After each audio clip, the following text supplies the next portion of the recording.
Hello, dears. Welcome to the ninth standard text. And today's poem is Sea Fever, written by John Masefield. John Masefield was a famous English poet. He was known as the Poet Laureate of Britain. Okay, so dears, without delay, we can enjoy this poem and let us see the lines and what it explains. Okay, so first stanza is like this.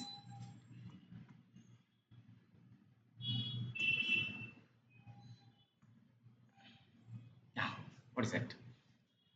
I must go down to the sea again, to the lonely sea and the sky.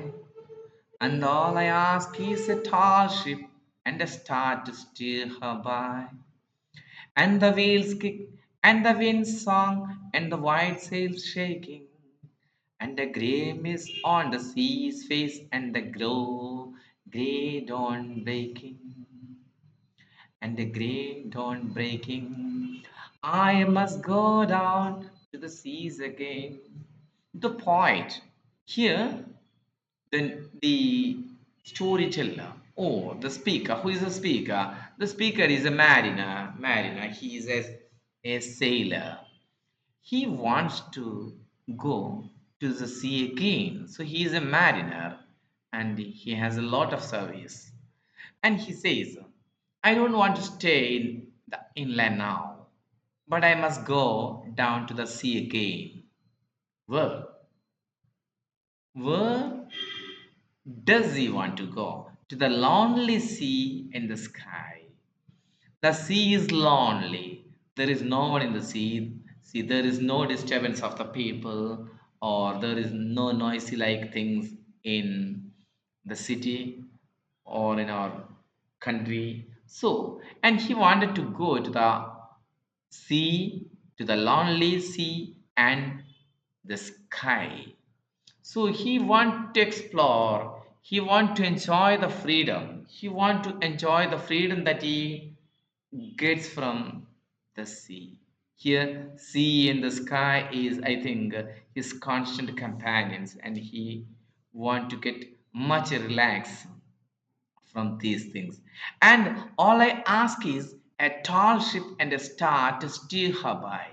He asked two things here for his sailing: a tall ship.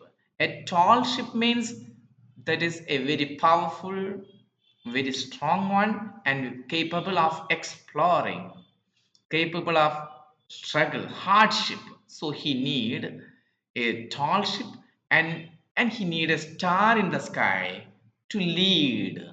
To lead her means the ship by. Okay, leading the ship or leading the journey. You want the star too, and the wheels kick, and the wind song, and the white sails shaking, and the grey mist on the sea face, and the grey dawn breaking. These are the other things he expects when he continues his sail. Wheels kick, the rhythmic movement of the ship, and the song of the wind, and the white sail shaking. So he want to see the shaking of the apparatus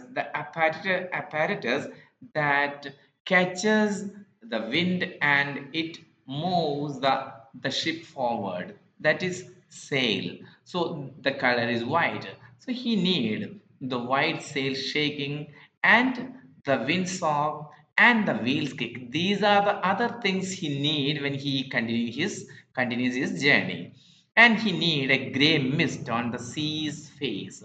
So he want a grey misty atmosphere when he start his journey, and he loves to have a grey dawn breaking. That is breaking of the dawn. That means a lovely morning time. And again he says, I must go down to the sea again, though he's the wind to the sea. He went down to the sea many times. Still, he wants to go again. So he must go to the sea again because the call of the seas, the call of the seas is irresistible. He can't resist it. So, for the call of the running tide is a wild call. Why? Why must he go to the sea again? Because many things call him. Many things call him. What are they? The call of the running tide. Running tide, and so there will be the rising and the falling tide in the sea. You know that? Okay. And the tides are calling him. And that is a wild call. So that is a strange and often very demanding call and a clear call, and that may not be denied. He can't deny it, he can't resist it. So he must hear that call, so he must go. He can't stay there. And all I ask is, here again he asks, he need or he demands a windy day. He need a windy day. So usually people want a calm day, but this mariner wants a windy day because his journey is an adventurous one. He doesn't fear anything.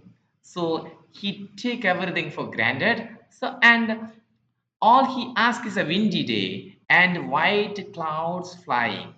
So he always wants to have accompanying white clouds with his sail. And another two things, what are they? And the flung spray of the tides, or yes, yes, the waves. See, there will be huge waves, and these waves are just like flinging spray, and there will be the blown spume. What is that? Spume means that is the froth, the foam, the foams that are made by the waves. The huge waves make these two things. Huge waves make flung spray and blown spume, that is froth, or like that, froth like that, or forming. And again, he wants to have the seagulls cry. Yes, he wants to hear the cry of the seagulls. I think the seagulls crying is like a song. Again, he say, I must go down to the sea again, to the vagrant gypsy life. He thinks that his life in his sail in the sea is like a gypsy life in many places like this Europe and American countries. There will be then nomadic people, roamers like gypsies. So a people leading a bohemian way of life.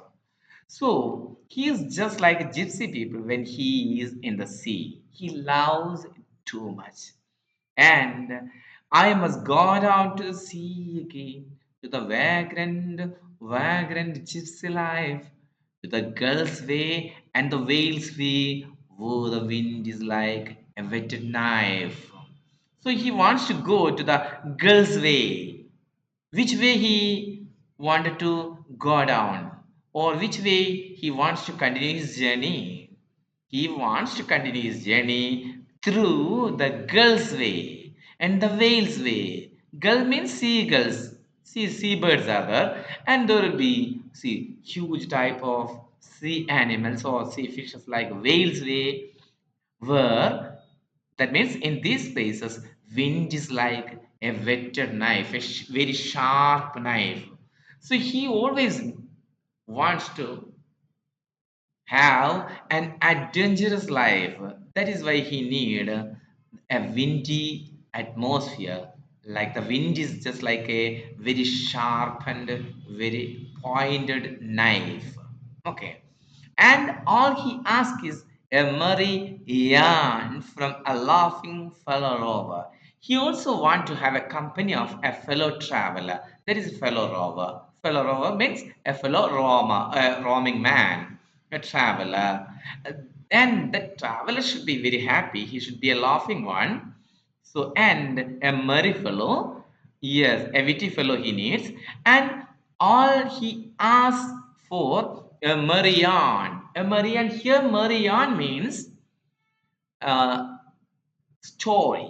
So, some wonderful sea stories or life stories from a fellow traveler.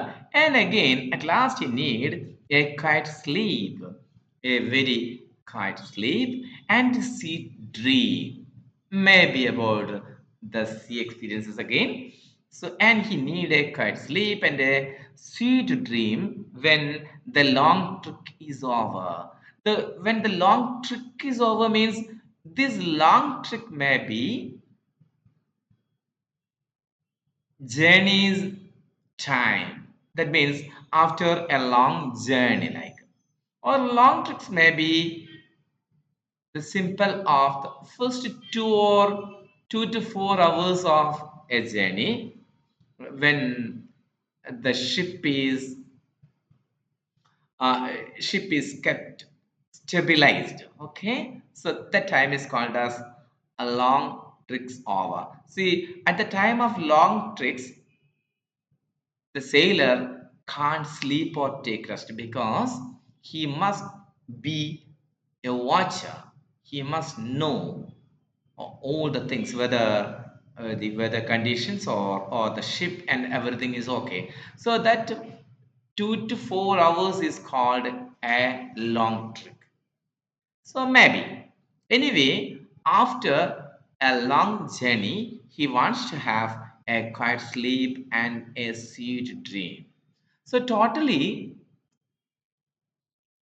the title of the poem is what is that? Sea fever. Sea fever means an irresistible call from the sea, and he can't avoid that calling. So sea is just like a fever to him. So he loves so much that one sea fever. So he always wants to stay in the sea than in the land. Then we can say he's a man of sea fever. Sea fever. This is these stanzas symbolizes what is that unrestricted freedom, independence, and adventure, and exploration, the nature of exploration. That is the innate nature of some human beings. They don't want to stay with us, but they want to explore their own world, nature, very lonely. So they need individual freedom than everything. And look at this.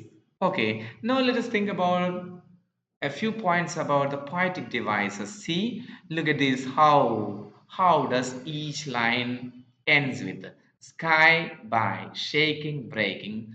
So sky and by rhyming pairs, and this rhyming pair and this stanza we can say like that sky by, that is sky by and shaking breaking. So what is the rhyme scheme of this poem? Rhyme scheme. So first answer, sky by A and shaking, breaking.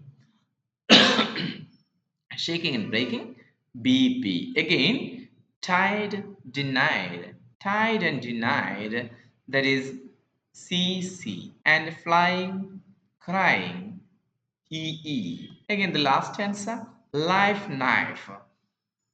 FF and GG, rover, over. So this is the rhyme scheme of this poem, Sea Fever. And what about the other poetic devices like alliteration? So look at even in the first sentence you can see sea and the sky, sea and the sky, sea and the sky. These two small words starts with the sound, sea, sky, and again star, steer, wheel, wind, and white, gray mist, sea face, gray down breaking, and a gray mist on the sea's face. Oh, okay, there is no like that. So and so you can easily find out the alliteration and such other kind of things. And there again, you can see poetic devices like metaphor. See, this poem itself is a metaphor for adventure of freedom, a metaphor. It stands for adventure, it stands for freedom, and such kind of things. Okay, or stands for hope, or it stands for exploration, and like that. So, that is the poem taking as together a metaphor like that. And there also you can see these visual metaphors. That means what I can say, see, figure of speech like visual images, auditory images, and then gustatory images. Okay, so just like this poem is filled with all sort of images. Okay, yes, I think that much enough for now. Thank you.